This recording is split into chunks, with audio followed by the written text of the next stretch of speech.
ହଁ ମୋ ନାଁ ରବୀନ୍ଦ୍ର କୁମାର ପଟ୍ଟନାୟକ। ମୁଁ ଆମର ଏଇ all Odisha state bank officers cooperative ସୋସାଇଟିର ଆଡଭାଇଜର ଅଛି। ଆଜି ଆମର ଜେନେରାଲ ବଡି ମିଟିଂ ଥିଲା।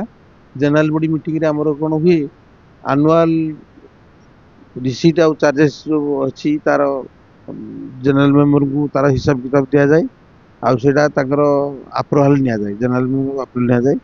ତାପରେ ଆମର ଆଜି ଗୋଟେ ବାଇଲ ବି ଗୋଟେ କ୍ଲଜ ଚେଞ୍ଜ ହବାର ଥିଲା, ସେଇଟା ବି କରାହେଲା। ଲୋକ ଯୋଗ ଦେଇଥିଲେ, ଲୋକ ପାଖାପାଖି ଆମର 170 180 ଲୋକ ଆଜି ଆସିଥିଲେ। ଆଉ ଏର ଆଭିମୁଖ୍ୟ ଏଇଟା ହଉଛି ସୋସାଇଟିର ନିୟମ। ପ୍ରତିବର୍ଷ ଜେନେରାଲ ବଡିରେ ଆମକୁ ଆକାଉଣ୍ଟିଂ ଟା ପାସ୍ କରିବାକୁ ପଡିବ। ତେଣୁ ଜେନେରାଲି ସବୁ ଅର୍ଗାନାଇଜେସନ ଗୋଟେ ଥାଏ ଯେ ମାର୍ଚ୍ଚ ମାସରେ ଆମେ କରିବୁ। ତେଣୁ ଏଇଟା ବର୍ଷ ଯାକ ଅଛି, ଯେତେବେଳେ ଆମେ କରିପାରିବେ। କିନ୍ତୁ ଆମେ ଏଇଟାକୁ ମାର୍ଚ୍ଚ ମାସରେ 23 ରଖିଥିଲୁ। କାହିଁକି ଏଇଟା ବହୁତ ଫ୍ୟାକ୍ଟର ଡିପେଣ୍ଡ କରୁଛି। ଯଦି ଆମେ ଚାହୁଁଛୁ ଜାନୁଆରୀ କରିବୁ ବୋଲି, ହେଇପାରିଲାନି କି ଆମକୁ ହଲ୍ ମିଳୁନି। କାହିଁ ଆମର ତ ଏଇ ହଲ୍ ନାହିଁ ନିଜର। ତେଣୁ ଆମେ ୟାଙ୍କ ଉପରେ ଡିପେଣ୍ଡ କରି ଆମକୁ ଆଭେଲେବୁଲ ହେଲାନି, ସେ କହିଲେ ଆମକୁ ମାର୍ଚ୍ଚ ମାସରେ ଯାଇକି ଆଭେଲେବୁଲ।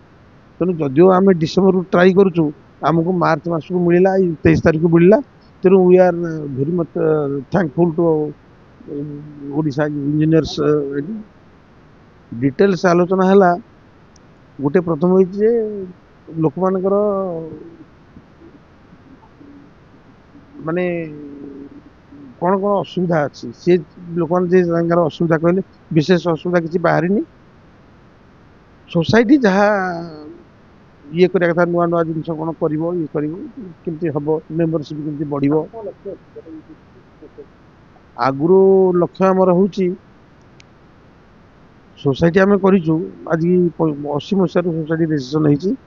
ଆମର କେମିତି ଡେଭଲପ ହବ, ଲୋକଙ୍କୁ କେମିତି ଡେଭଲପ କରିବୁ। ଆମର ଏଥିରେ କି ଅନେକ ଗୁଡିଏ ବି ୱେଲଫେୟାର ବେସିସରେ କରାହେଇଛି। କେମିତି ଆମର ଯୋଉ ଇଣ୍ଟରେଷ୍ଟ ଦିଆ କରାଯାଏ, ଆମେ ବର୍ଷକୁ ଇଣ୍ଟରେଷ୍ଟ କାଲକୁଲେସନ କରୁ।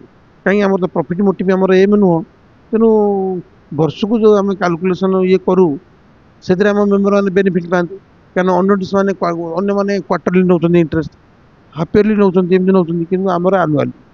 ଆଉ ଆମର ନୋ ମାର୍ଜିନରେ ଲୋନ ଦିଆ ହୁଏ। କାହିଁକି ସୋସାଇଟି ନାଇଁ ପବ୍ଲିକ ପାଇଁ ନୁହଁ, it is only for our members only. କାରଣ ଆମେ ଇଏକୁ ଦେଇପାରିବୁ, କାରଣ ପବ୍ଲିକ ଯାହାକୁ ଆମର ବ୍ୟାଙ୍କ ଅଛି। କିନ୍ତୁ ବ୍ୟାଙ୍କର ଆମେ ଯୋଉ ଏମ୍ପ୍ଲୟି, ଆମ ଏମ୍ପ୍ଲୟି ଡେଭଲପମେଣ୍ଟ ପାଇଁ ସୋସାଇଟି କରାହେଇଛି।